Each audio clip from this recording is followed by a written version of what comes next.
ଆମକୁ ଦୁଃଖ ଆସିଛି,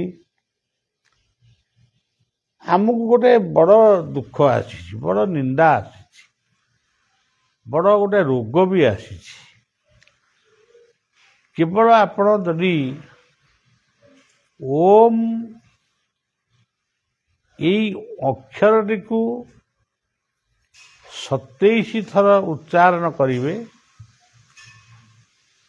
ଉଚ୍ଚାରଣ କରିକିରି ମନେ ମନେ କହିବେ ସର୍ବରୋଗ ବିନାଶାୟ। ହେ ଓଙ୍କାର ରୂପୀ ପରଂ ବ୍ରହ୍ମ, ମୋ ଭିତରେ ମୋତେ ଆପଣ ଜନ୍ମ ଦେଇଛନ୍ତି, ଆପଣ ମୋତେ କର୍ମ ଦେଇଛନ୍ତି, ମୋର କୌଣସି ଅପରାଧରୁ ମୋତେ ଗୋଟେ ରୋଗ ହେଇଛି, ଆପଣ ଯଦି କୃପା କରିବେ ମୁଁ ସେ ରୋଗରୁ ମୁକ୍ତ ହେବି। ତେଣୁ ଓମ୍ ସର୍ବରୋଗ ବିନାଶାୟ ନମଃ। ଏଇ ଓଙ୍କାର ହେଉଛନ୍ତି ମୁକ୍ତିର ପ୍ରତୀକ। ଓମିତ୍ୟେକାକ୍ଷରଂ ବ୍ରହ୍ମ ବ୍ୟାହରନ୍ ମାମୁନୁସ୍ମରନ୍ ଯ ପ୍ରୟାତି ତେଜନ ଦେହ ସଜାତି ପରମାଙ୍ଗତି। ଓଙ୍କାରକୁ ସ୍ମରଣ କରୁ କରୁ ଘଟ ଭିତରୁ ଯଦି ପ୍ରାଣଟି ଚାଲିଯାଏ ତାହେଲେ ଅତି ଶୀଘ୍ର ଆମେ ତାଙ୍କ ପାଖରେ ପହଞ୍ଚିବା।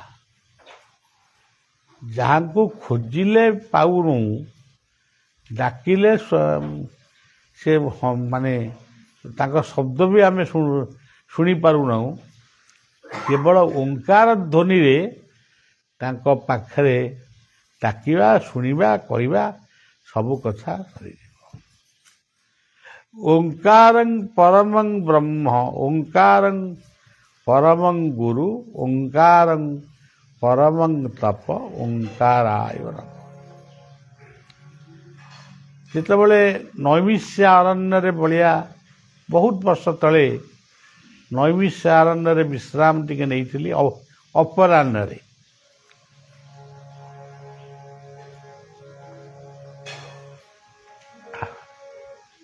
ସେତେବେଳେ ଆମ୍ବାସଡ଼ର କାରରେ ମୁଁ ଯାଉଥିଲି।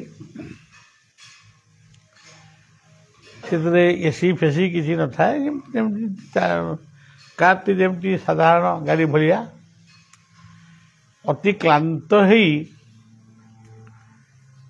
ମୁଁ ଟିକେ ଶୋଇପଡ଼ିଲି। କିନ୍ତୁ ବାଟରେ ମୋତେ ଟିକେ ଭୋକ କଲା। ଆପଣମାନେ ଜାଣିଛନ୍ତି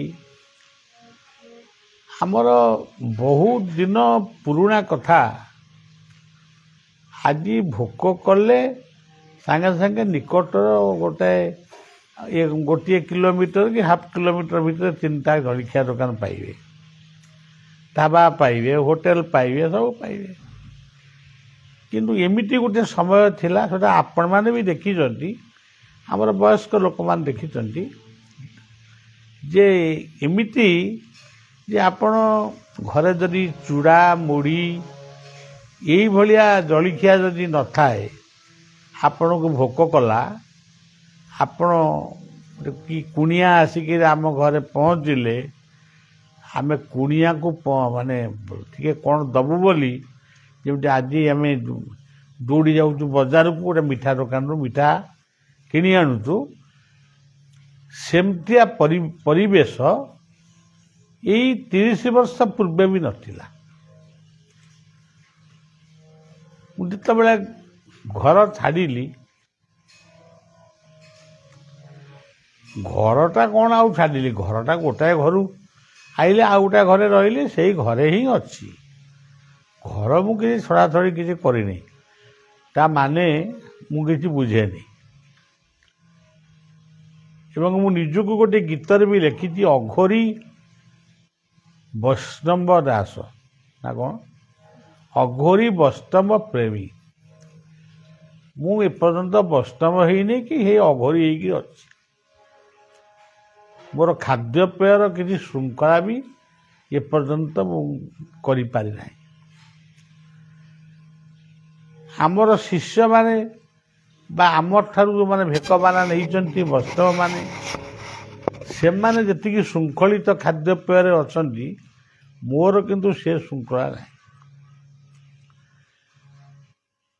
ମୁଁ ନୈମିଷ୍ୟ ଅରଣ୍ୟକୁ ଆସୁଛି, ମୋର ମନ ଭିତରେ ଗୋଟେ ଆନନ୍ଦ ଅଛି ଯେ ମୁଁ ନୈମିଷ୍ୟ ଅରଣ୍ୟକୁ ଯାଉଛି, ଯେଉଁଠି 60,000 ଋଷି ଆଜି ବି ସେ ନୈମିଷ୍ୟ ଅରଣ୍ୟ ଅଛନ୍ତି, ଯେଉଁଠି 60,000 ଋଷି ଏକତ୍ର ହେଇଥିଲେ, ଯେଉଁ ଭୂମିରେ ଚକ୍ର ତୀର୍ଥ ଅଛି, ସୁଦର୍ଶନ ଚକ୍ରଙ୍କର ତାକୁ କହନ୍ତି କ'ଣ ନିମି ନା କ'ଣ ତାକୁ କହନ୍ତି, ନିମିଟା ପଡ଼ିଥିବାରୁ ତାକୁ ନୈମିଷା ଅରଣ୍ୟ ବୋଲି କୁହାଗଲା। ଏବେ ବି ସେ ଚକ୍ର ତୀର୍ଥରେ ସ୍ନାନ କରିବା ପାଇଁ ବହୁ ଲୋକମାନେ ଆଜି ବି ଯାଉଛନ୍ତି। ସେଠି ଗୋଟେ ପବିତ୍ର ନଦୀ ଅଛି, ତୀର୍ଥ ନଦୀ, ଯାହାର ନାମ ହେଉଛି ଗୋମତୀ। ତେଣୁ ଗୋମତୀରେ ସ୍ନାନ କରିବୁ, ନୈମିଷ୍ୟାରେ ଆମେ ଟିକେ ରହିବୁ। ଏଇ ଯେଉଁ ମନ ଭିତରେ ନୂଆ ନୂଆ କରି ତୀର୍ଥଯାତ୍ରା ଆମେ କରୁଛୁ, ଗୋଟେ ନୂଆ ନୂଆ ଭାବନା ଆସୁଛି। ସେଠି ଜଣେ ଋଷି ଥିଲେ, ମାନେ ଜଣେ ସାଧକ ଥିଲେ, ତାଙ୍କ ନାଁ ହେଉଛି ନାରଦ। ସେ ଶ୍ରୀମତୀ ଇନ୍ଦିରା ଗାନ୍ଧୀଙ୍କର ଅତି ନିକଟତମ ଲୋକ ଥିଲେ। ସେ ପାଖରେ ଇନ୍ଦିରା ଗାନ୍ଧୀଙ୍କର ଯେତେବେଳେ ଗୁଳିବିଦ୍ଧ ହେଲା, ତାଙ୍କର ମୃତ୍ୟୁ ହେଲା, ଇଏ ତାଙ୍କର ଗୁରୁ ନାରଦ।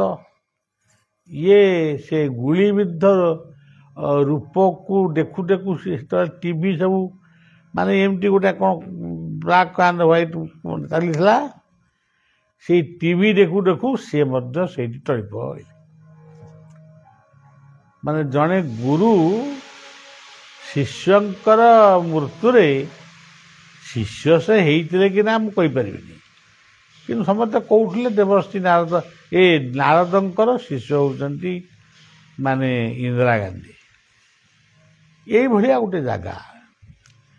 ସେ 4ଟି ଆଶ୍ରମ ସେଠି କରିଛନ୍ତି, 4 ଭାଗରେ ବିଭକ୍ତ କରିଛନ୍ତି। ଗୋଟିଏ ଭାଗ ହେଉଛି ଗୃହସ୍ଥ, ସେଠି କେବଳ ଗୃହୀ ଲୋକମାନେ ତାଙ୍କ ପିଲା ଛୁଆ ଧରି ରହିବେ, କିନ୍ତୁ ନିୟମଟା ସମାନ।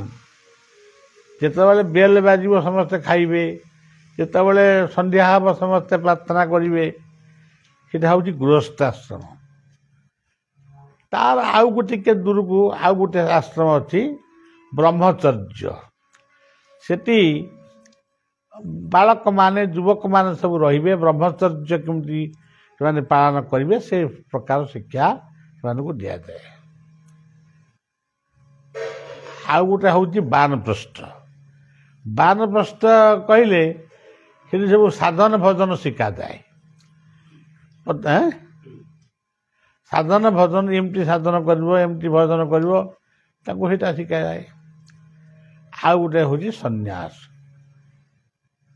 ତେଣୁ ଏ 4ଟି ଆଶ୍ରମ ସେଠି, ତାରି ଭିତରେ ଗୋଟିଏ କମ୍ପାଉଣ୍ଡ ଭିତରେ 4ଟି ଅଛି।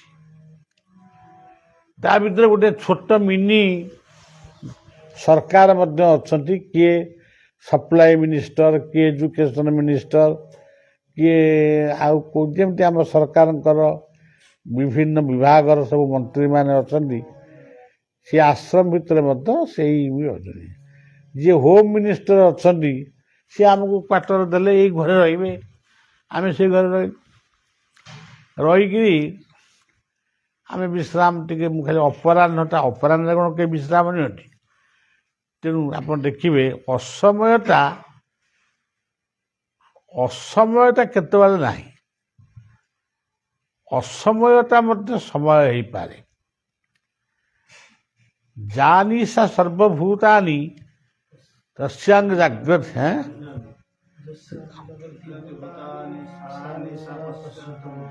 ଯେତେବେଳେ ସାଧକ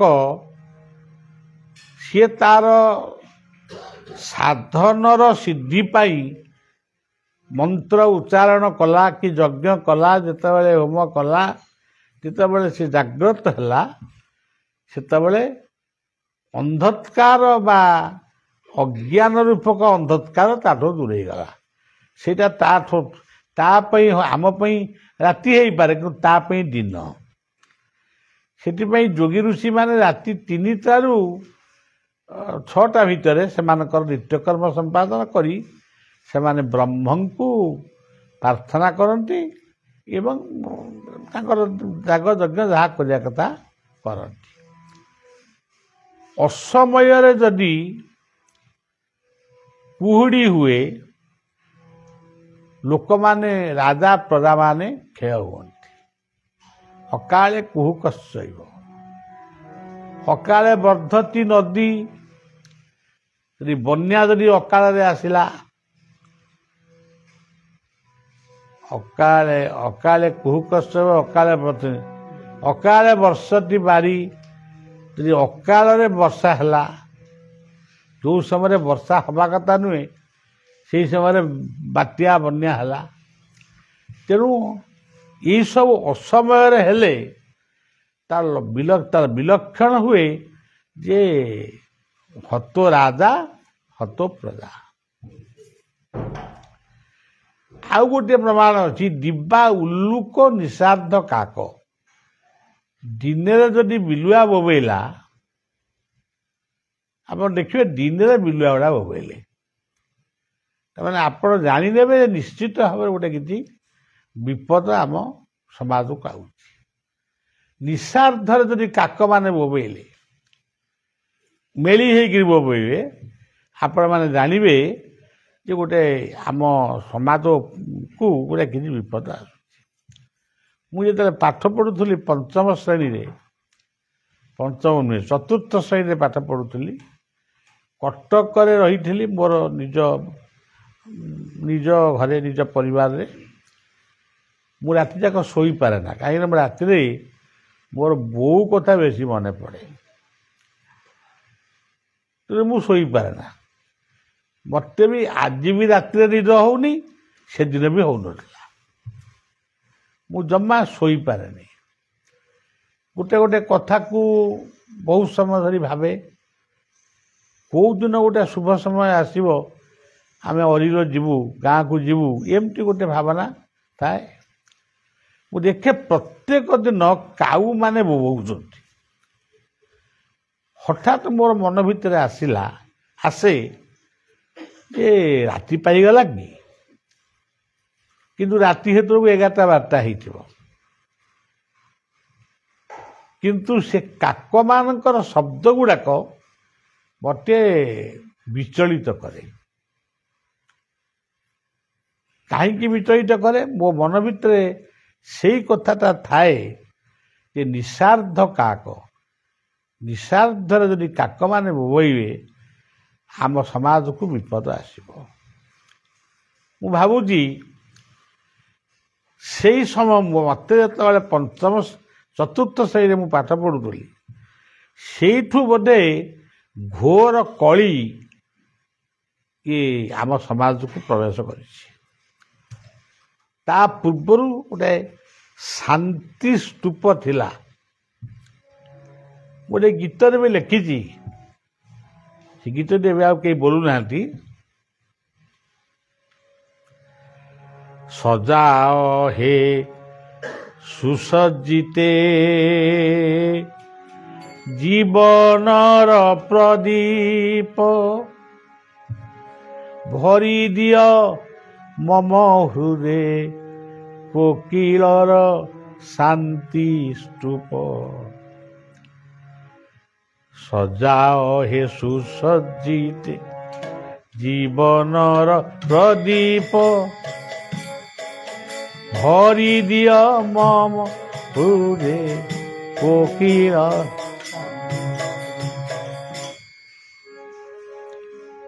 ଇଏ ଗୀତଟିକୁ ଯେତେବେଳେ ବିଭିନ୍ନ ଜାଗାରେ ପଢ଼ା ହେଲା, ଅନେକ ଜ୍ଞାନୀ ଲୋକମାନେ କହିଲେ କୋକିଲର ନିନାଦଟା ସ୍ତୂପ ସହିତ ସମାନ କେବେ ହେଇପାରିବନି। ତେଣୁ ଆପଣ ଏଇଟାକୁ କରେକ୍ସନ୍ କରନ୍ତୁ। એટલે ବୟସ ମୋର କମ୍, କିନ୍ତୁ ମୋ ଯୁକ୍ତିରେ ମୁଁ ଏତେ ଅଟଳ ରୁହେ। ଆଜି ବି ସେଇ ଯୁକ୍ତି, ସେଇ ମନୋଭାବ ଆଜି ବି ଅଛି। ମୋ ଯୁକ୍ତିରେ ମୁଁ ଏତେ ଅଟଳ ଥାଏ, ମୋ ପାଇଁ ବରଂ ସ୍ତୂପ ଶବ୍ଦର ଅର୍ଥ ବାଣୀ ହେବ, କିନ୍ତୁ ସ୍ତୂପକୁ ମୁଁ କାଟିବିନି।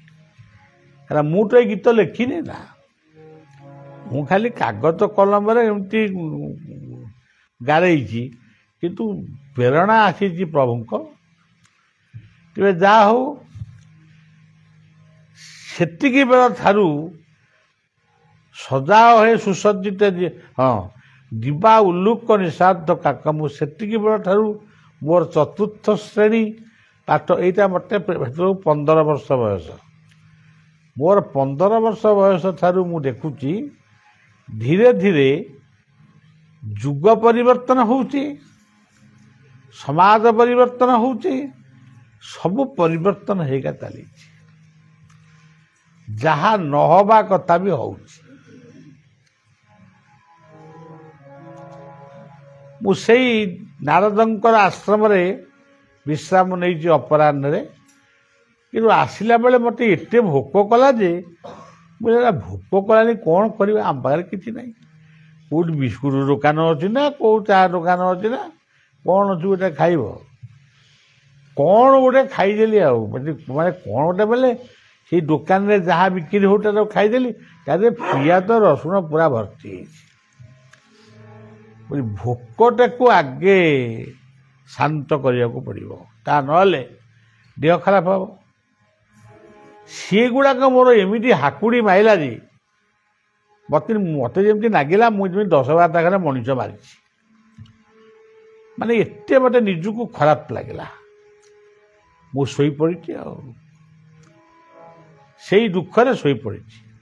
ଗୋଟେ ଖାଇବାକୁ ମିଳିଲାନି, ଗୋଟେ ପିଆଜ ରସୁଣ ପଡ଼ିଥିବା ଗୋଟେ କ'ଣ ଗୋଟେ ଖାଇଛି, ମୋର ମନେ ନାହିଁ, ଖାଇଲି। ଏମିତି ଶୋଇଛି, ହଠାତ୍ ଶବ୍ଦ ଶୁଭିଲା। ସେଇ ଓଙ୍କାର ଧ୍ୱନି, ସୁନ୍ଦର କଣ୍ଠ, ସୁନ୍ଦର ବାଦ୍ୟ, ଯେମିତି ଶହ ଶହ ଲୋକ ସେ ନୈମିଷା ଅରଣ୍ୟରେ ବସି ସେ କୀର୍ତ୍ତନ ଟିକେ କରୁଛନ୍ତି। ମୋ କାନରେ ବାଜୁଛି, ମୋତେ ନିଦ ହେଇଯାଉଛି, ପୁଣି ନିଦ ଭାଙ୍ଗି ଯାଉଛି, ଏମିତି ଶୋଇଛି। କୀର୍ତ୍ତନଟି ହେଉଛି ବୋଲ ହରି ଓ ହରି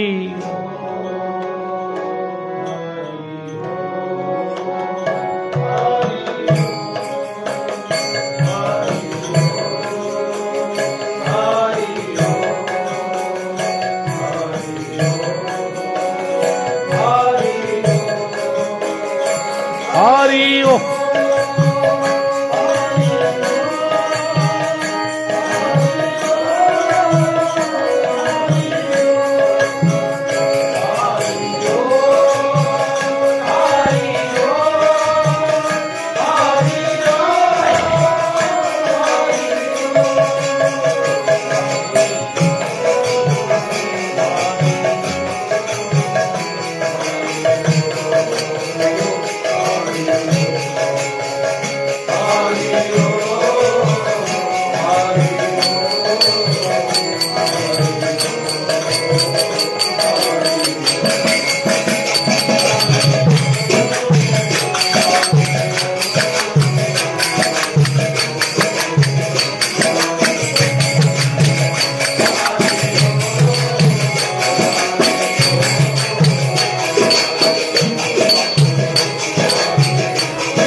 କୀର୍ତ୍ତନ କରୁଛନ୍ତି। ସେଠୁ କହିଲେ ଆପଣ ଶୁଣିଲେ କି? ମୁଁ କହିଲି ହଁ ଶୁଣିଲେ, ମୁଁ ସ୍ପଷ୍ଟ ଶୁଣିଲି। ନା କ'ଣ ସେ କୀର୍ତ୍ତନଟା? ବୋଲେ ଏଇ ହରିଓମ୍ ହରିଓମ୍ ହରିଓମ୍। କହିଲା ଏଇ ଆଶ୍ରମରେ ତ ସେଇ କୀର୍ତ୍ତନଟା ହୁଏ, ଆଉ ଏଇ ଗୋଟାକ ଏଠି କୀର୍ତ୍ତନ ହୁଏ, ଆଉ ଆପଣଙ୍କୁ ସେଇଟା ଶୁଭିଛି। ଆଉ ସେଇଠୁ ମୋ ମନ ଭିତରେ ସେଇ ଦିନ ଠାରୁ ଆସିଲା, ମୁଁ ସବୁଦିନ ନୈମିଷା ଅରଣ୍ୟକୁ ଚିନ୍ତନ କରେ। ହରିଓମ୍ ଶବ୍ଦଟିକୁ ସବୁବେଳେ ମନ ଭିତରେ ରଖିଥାଏ। ଆଉ ପିଆଜ ରସୁଣ ଗୋଟେ ଖାଇଦେଲେ ଯେ କିଏ ଯିଏ ଖାଉଛି ତାକୁ ଯେ ମୁଁ ଘୃଣା କରେ, ସେ କଥା ବି ହୁଏନି। କାରଣ ଯଦି ପିଆଜ ରସୁଣ ମୁଁ ଖାଇକିରି ଶୋଇଛି, ହରିଓମ୍ ଶବ୍ଦଟି ଆସିଲା, ତାହେଲେ ଘୃଣାଟା କେମିତି ରହିଲା? ଆମର ଭାରତ ବର୍ଷର ବୈଷ୍ଣବମାନଙ୍କୁ ଛାଡ଼ିଲେ ଅନ୍ୟାନ୍ୟ ଆଶ୍ରମରେ ପିଆଜ ରସୁଣ ଇଏ ଗୋଟେ ଜୀବହତ୍ୟା ନୁହେଁ, କିନ୍ତୁ ଗୋଟେ ଉତ୍ତେଜକ ମୂଳକ ଖାଦ୍ୟ। ତାର ଅର୍ଥ ନୁହେଁ ମୁଁ ସବୁଦିନ ପିଆଜ ରସୁଣ ଖାଇବି ବା ଖାଇବା ଉଚିତ, ମୁଁ ସେ କଥା କହୁନି। କିନ୍ତୁ ଏମିତି ଗୋଟେ ଯାହାକୁ ଅପବିତ୍ର ବୋଲି ଲୋକ ଭାବୁଛନ୍ତି, ଏମିତି ଗୋଟେ ମୁହୂର୍ତ୍ତରେ ଗୋଟେ ଦିବ୍ୟ ବାଣୀ, ଦିବ୍ୟ ମନ୍ତ୍ର ମୋ ପାଖକୁ ଆସିଥିଲା। ତେଣୁ କଥାଟି କହିବାର ଉଦ୍ଦେଶ୍ୟ ହେଉଛି ଏଇ ହରି ଓମ୍, ଏଇ ଭିତରେ ଜଗତର ସବୁ କଥା ରହିଛି। ମୁଁ ଗୋଟେ ଏକାକ୍ଷର ବ୍ରହ୍ମ ଓଙ୍କାର ଛୋଟିଆ ବହିଟିଏ ଲେଖିଥିଲି। ସେ ଏବେ ଆଉ ମିଳୁଛି କି ନାହିଁ ମୁଁ କହିପାରିବିନି, କିନ୍ତୁ ତା ଭିତରେ ମୁଁ ପ୍ରମାଣ କରିଥିଲି। ଆମେ ତ ଏତେ ବହି ସବୁ ପଢ଼ୁଛୁ, ତା ସେ ଗୋଟିଏ ଅକ୍ଷର ଭିତରେ ବହୁତ କଥା ଅଛି। ପୁଣି ତାର ଆଉ ଏକ ପର୍ଯ୍ୟାୟରେ ହରିଦ୍ୱାରରେ ମୁଁ ବସିଥିବା ବେଳେ ଜଣେ ବାବାଜୀ ଶୋଇଛନ୍ତି, ତାଙ୍କୁ ଜ୍ୱର ହେଇଛି, ଉଠି ପାରୁନାହାନ୍ତି।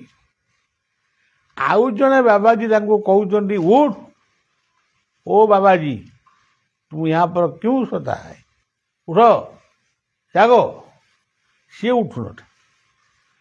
ତାକୁ ଗୋଟେ ଏଡି ବଡ଼ ପାଟିରେ କହିଲେ, ବୋଲ ହରି ଓମ୍ ନମ ଶିବାୟ।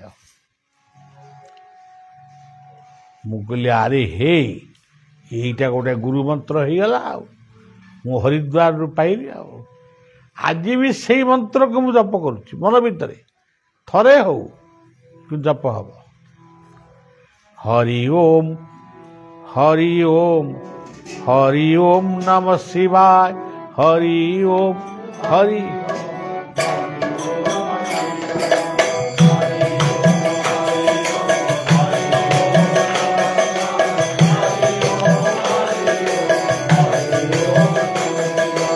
हरि ओम हरि हरि ओम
ଏଇଭଳି ଭାବରେ ବଳିଆ ଯେଉଁମାନଙ୍କୁ ଯେଉଁ ଗୁରୁ ମନ୍ତ୍ର ପ୍ରଦାନ କରିଛି ମୋ ନିଜର ମନ୍ତ୍ର ମୁଁ କିଛି ପ୍ରଦାନ କରିନାହିଁ। ମୁଁ ତାଙ୍କୁ ପଚାରେ ତମେ କେଉଁ ଠାକୁରଙ୍କୁ ଭଲ ପାଉଛ? ସେ ଯେଉଁ ଠାକୁରଙ୍କର ନାଁଟି କୁହନ୍ତି ସେଇ ମନ୍ତ୍ରଟି ତାଙ୍କୁ ଦିଏ ଏବଂ ଏମିତି କୌଣସି ଠାକୁର ଠାକୁରାଣୀ ନାହାନ୍ତି ଯାହାଙ୍କର ମନ୍ତ୍ର ମୋତେ ପ୍ରାପ୍ତ ହେଇନାହିଁ। ସେ ସ୍ୱପ୍ନରେ ହଉ ସୁଷୁପ୍ତିରେ ହଉ ଜାଗ୍ରତରେ ହଉ। ତେଣୁ ମୁଁ ସେଥିପାଇଁ ନିଜକୁ ଭାବେ ଯେ ମୁଁ କିଛି ଅନ୍ୟାୟ କରେ କି ଅରାଜକତା କରେ କି ମୁଁ ମଧ୍ୟ ନର୍କରେ ପଡ଼ିବି, କିନ୍ତୁ ମୋ ଠାରୁ ଯେଉଁମାନେ ମନ୍ତ୍ର ନେଇଛନ୍ତି ତାକୁ ଯଦି ନିଷ୍ଠାର ସହିତ ସେମାନେ କରୁଥିବେ, ଯେହେତୁ ସେ ମନ୍ତ୍ର ଗୁଡ଼ିକ ଶୂନ୍ୟବାଣୀ, ତେଣୁ ସେମାନଙ୍କର କିଛି ଅସୁବିଧା ହେବ ନାହିଁ। ଆଉ ଗୋଟେ ସେ ହରିଓମର ମନ୍ତ୍ରଟି କହୁଛି, ସେ ମଧ୍ୟ ଗୋଟେ ସମୟରେ ଆସିଥିଲା, ସେଇ ସ୍ୱପ୍ନରେ ଆସିଥିଲା। ହର ହର ମହାଦେବ ଶିବ ଶମ୍ଭୁ ଜୟ ଗୁରୁ, ହର ହର ମହାଦେବ ଶିବ ଶମ୍ଭୁ।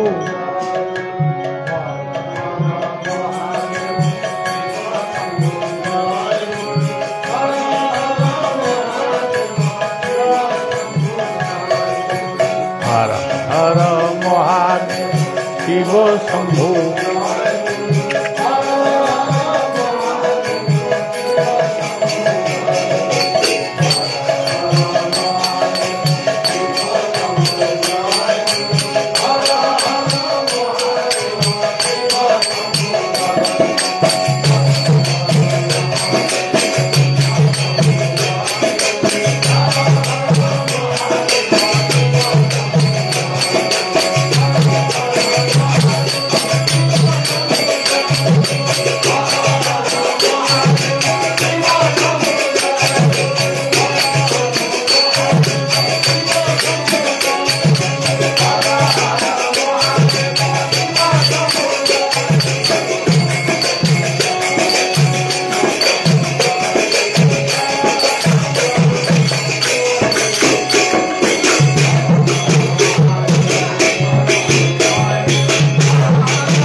मन मध्य स्थित मंत्र, मंत्र मध्य स्थित मन। रोग दुख निंदा अपवाद ये सबू को नहीं जीवन आसीची, ये आसीबो ही आसीबो। मृत्यु आसीबो, व्याधि आसीबो, निंदा आसीबो, पराजय आसीबो। सबू भितरे जदि आमे सेई ईश्वर प्रदत्त बा गुरुंक प्रदत्त नाम आमे मन को मन गुड़े आड़ू साड़ू नाम कर पकेबू, सेगुड़ाक पंट भाया सब आम एमती नाम कर शिखीचु बोली जान, किंतु गुरु प्रदत्त मंत्र होची सर्वश्रेष्ठ मंत्र। एवं ये जीवेर निस्तार लागी नंद सुत हरि, भुवने प्रकाश हन गुरु रूप धरी। तेणु रोगरे निंदारे दुखरे विपदरे भांगी न पड़ी, कारण आमे दिने आसीचु दिने जीवु, किंतु केवल आमे मागुचु टिके कर्म करबा पई हमको बल दियो, आउ शांति टिके हमर एकांत कामना। एई वर्तमान मु फेरिला बेले शिष्य कटकर देखा हेले, सी कौन आसिक मत हठात पहुँचले देखा हेले कौन मु व्यवसाय व्यवसाय करुँच आउ सेगुड़ाक मोर मन ना सीधा जहाँ पुओ तार जहाँ कर मु केवल चाहूँगी टे आश्रमर केमी कम गुड़ा ଯାହା ହଉ ଏ କାମଟି କରୁ ବା ନ କରୁ ଗୋଟେ ଆଶ୍ରମ ପାଇଁ ଭାବୁଛି ବଡ଼ କଥା ଆଉ। ତେଣୁ ସମସ୍ତେ ସେଇ ଅନନ୍ତଙ୍କର ଆଶ୍ରିତ, ଅନନ୍ତ ନାମେ ଅନ୍ତ ନାହିଁ, ଅଣ ଅକ୍ଷରେ ଯାର ନାହିଁ। ଇଏ କଥା ମଧ୍ୟ ମହାପୁରୁଷମାନେ ଲେଖିଥିଲେ। ଅନନ୍ତଙ୍କ ଶିଷ୍ୟ ହୋଇବେ ପ୍ରକାଶ, ଉପଦେଶ ଦେବେ କର୍ଣ୍ଣ। ଅଚ୍ୟୁତାନନ୍ଦ ମହାପୁରୁଷଙ୍କର ବାଣୀ। 2400 ବର୍ଷ ଉପତେ ରହିବେ, ଅଜ୍ଞାନରେ ନେବେ ଦିନ। ଅନନ୍ତଙ୍କ ଶିଷ୍ୟ ହୋଇବେ ପ୍ରକାଶ, ଉପଦେଶ ଦେବେ କର୍ଣ୍ଣ। ଯଦି ପ୍ରକୃତ ସେ 2400 ବର୍ଷ ଗତ ହେଇଯିବଣି, ଯଦି ଅନନ୍ତଙ୍କର ଆବିର୍ଭାବ ପ୍ରକୃତରେ ସତ୍ୟ ହେଇଥାଏ, ତାହେଲେ ଅନନ୍ତ ଭଳିଆ ପରିବାର ସବୁବେଳେ ଅନନ୍ତଙ୍କର ବାଉଛା ତଳେ ରହିଛି ଏବଂ ରହିବ। ସେ ବିଶ୍ୱାସ ଆମର ରହିବା ଦରକାର। କଥାଟି ଏଠି ରଖିବା। ଯେଉଁ ଯେଉଁ ମନ୍ତ୍ର ଗୁଡ଼ିକ ଆଜି କହିଲି, କହିଲି ଆପଣମାନେ ଶୁଣିକିରି ଭୁଲିଯିବେନି, ତାକୁ ବରଂ ମନେ ରଖିବେ। ଯେତେବେଳେ ଆପଣଙ୍କର ଇଚ୍ଛା ହେବ ସେ ମନ୍ତ୍ର ଗୁଡ଼ିକ ଜପ କରିବେ। ହରି ବୋଲ।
नमस्ते सुभगे देवी नमस्ते, नमस्ते पद्मपत्राक्षी जगत मात जगद्धात्री जनानां मोहकारी कृपा कटाक्ष मांग देवी सुभद्राई नमो नमः। हिरांचल निवासाय नित्याय बलभद्र सुभद्रा समस्तंकर मंगल हो आनंद एक बार। जय श्री